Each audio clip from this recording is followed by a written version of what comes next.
You are K-Vess, a scoundrel with a heart of gold. Well, at least when there's some profit to be made, and be nice. Caught up in a grand conspiracy between a new cartel and the Empire, you'll run for your life across 6 planets as you look to pull off the heist of your life. Star Wars Outlaws is set between Empire and Return of the Jedi, and I loved every second of it that I could actually play. Sadly, I ran into one of the worst softlock progression bugs I've ever seen while doing reviews near the end of this title, and it will have to be a review in progress video, so go check out the text sometime later. Hopefully it'll be updated, but with that sad note out of the way, let's break down this title and see if Star Wars Outlaws is for you in this XboxEra review.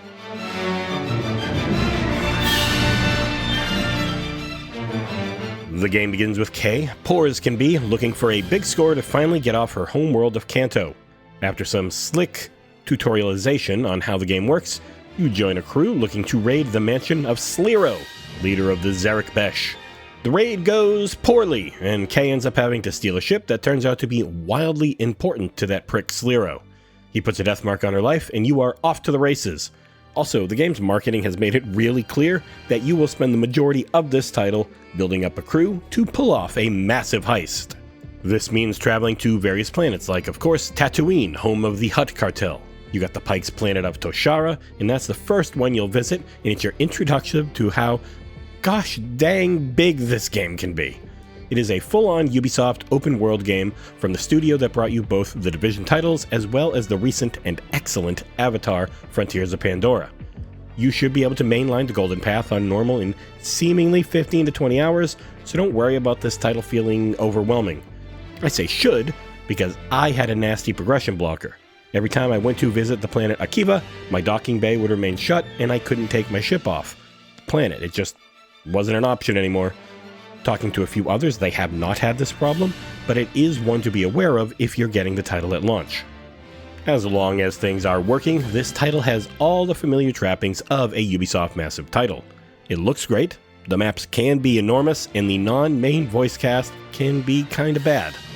I love massive titles, and Outlaws is no different. It has all of their strengths and some of their weaknesses. While the main quest is full of high-quality cinematic moments, the side content varies. There are some, Radiant-style mission or contract work available that lets you enjoy various gameplay mechanics, but far too many of the bespoke side quests feature voice acting that sounds like someone struggling to use the bathroom as they do their quote-unquote alien voice. It's not bad, per se, it's just a noticeable dip in quality. Outlaws is, of course, played from the third-person perspective and features a wide variety of gameplay systems. Kay's a pretty good shot, but her biggest strength, and it is infinite, is her grip strength. You'll be doing a lot of climbing, and thankfully Kay is one of the best climbers the galaxy has ever known. On base settings, and there's plenty of yellow paint and arrow signs to show you where to traverse, but you can make it a little harder if you so choose. Whether it's jumping up and grabbing some rocks, or using your trusty grappling hook to swing, climb, or drop down, Kay is always up to the task. Running and jumping feel good, though not great. Because there were too many times when I should have just mantled up, and instead, I hit the edge, floated alongside it for a second, and then fell to my death. Reloads were very quick on both Xbox and PC, and it rarely cost me much in the way of time or credits, though you will lose the latter if you die during a firefight. And the game's checkpoint system sometimes would send me back like 5 minutes or more during certain missions, which was pretty frustrating. To get around the environment, you also have a speeder that you can call at almost any time. It controls well enough, and like most other items in the game, has a big series of upgrades that make it amazing by the game's end. Key to all platforming and movement is your animal pal Nyx. A quick hit of the left bumper can send Nyx to open vents, click switches, attack enemies, and a heck of a lot more when you hold it down. Nyx can also sense enemies and devices that can be activated in a very Assassin's Creed style, which for reasons carries over to Kay's vision.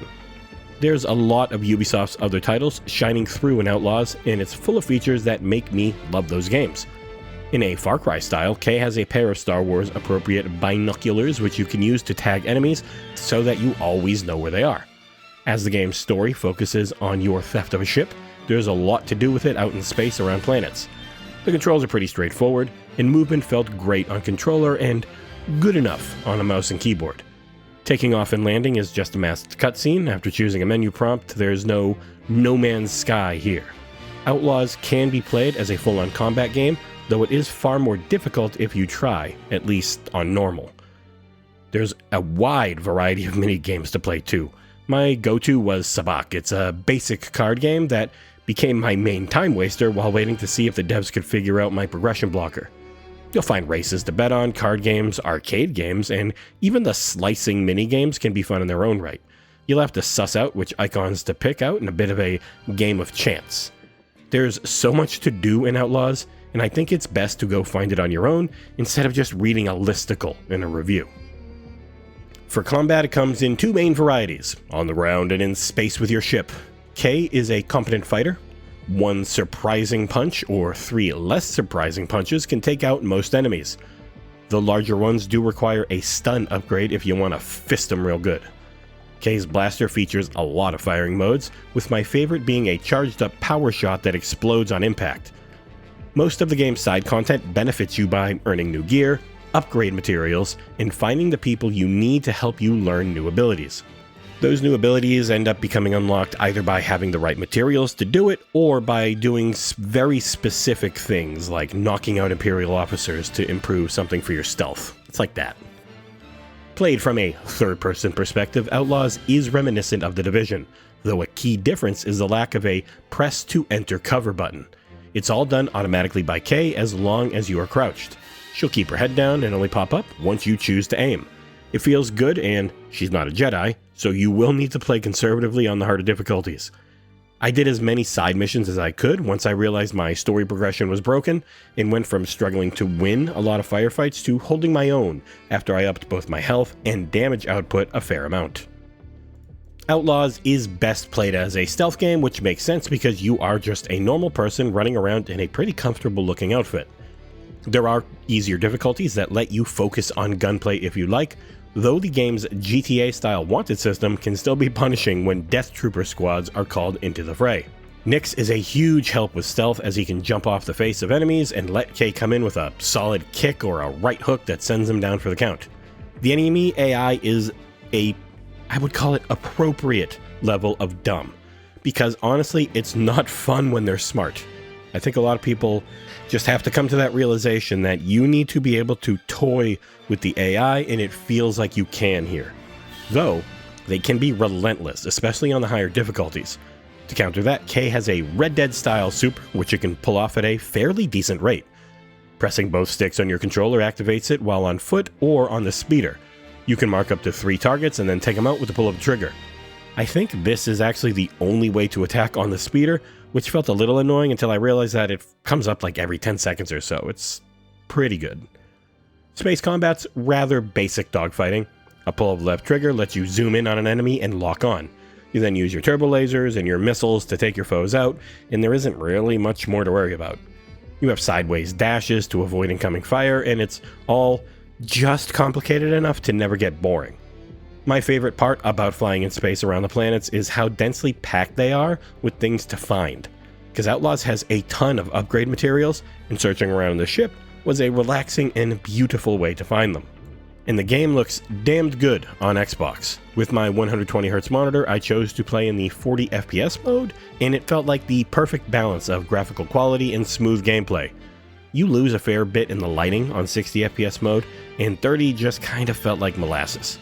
I did hop between Xbox and PC, and the game is a beast on the latter. Running a 5800X CPU and 7900 XTX GPU, without frame gen, I struggled to break 80 FPS with ultra settings. The game looked fantastic, though not as spectacular as Avatar: Frontiers of Pandora. I found that title to be more visually impressive, though it had far less going on, as the open world itself, just looking at it, was the star there. Outlaws, instead, it's dense, with tons of characters and systems running at all times, and I think the trade-off is worth it, because while Pandora looked more memorable, I found the worlds of Outlaws to feel more alive. The story, at least what I've gotten to see, has been a mix of solid writing and predictable outcomes. I'm not the biggest Star Wars fan, though I do think Andor is one of the greatest TV shows ever made. This feels like the old movies for both the good and the bad. Characters are pretty easy to read, and most of the plot hasn't revolved around people being dummies to make it move forward. as I am now stuck one day before the embargo in a softlock save file that I just don't know how it's going to turn out. But if you're coming to Outlaws for the story and have realistic expectations for what that means in Star Wars, I think you'll be satisfied. The music, on the other hand, rules. It is amazing.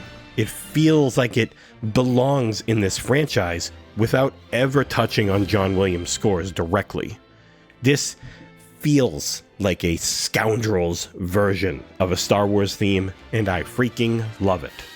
Voice acting is solid across the board for the main actors, and weak across the board for any incidental characters who have like a few lines. So many times it felt like someone who was told, "Do your worst Marge Simpson," and then they croaked out a few lines before going back to their day job. For the one-off characters. And bug-wise, well, I've said it enough, but I simply cannot advance the story anymore. I only have Akiva left to visit for recruitment, and it just doesn't let me out of the ship. It's completely borked. I will update the text review in progress once it's fixed, but for those worried about a progression block, like, I probably have another 20 or 30 hours I could go do of side stuff, which I think I'm gonna, and hopefully the dev team knows what's going on, they get it fixed up, and you can go check it out at XboxEra.com, see my final thoughts. Wrapping things up, Star Wars Outlaws is so close to the third-person dream open-world Star Wars title that so many of us have wanted. It's big, fun, and while it has some flaws, I really have enjoyed my time with it. That massive progression blocking softlock is a bit of a bummer, and instead of this being a final score, it's going to be a review in progress as I wait to see the rest of the title once it's fixed. You'll have to find that over on XboxEra.com, but for now, this is what I think.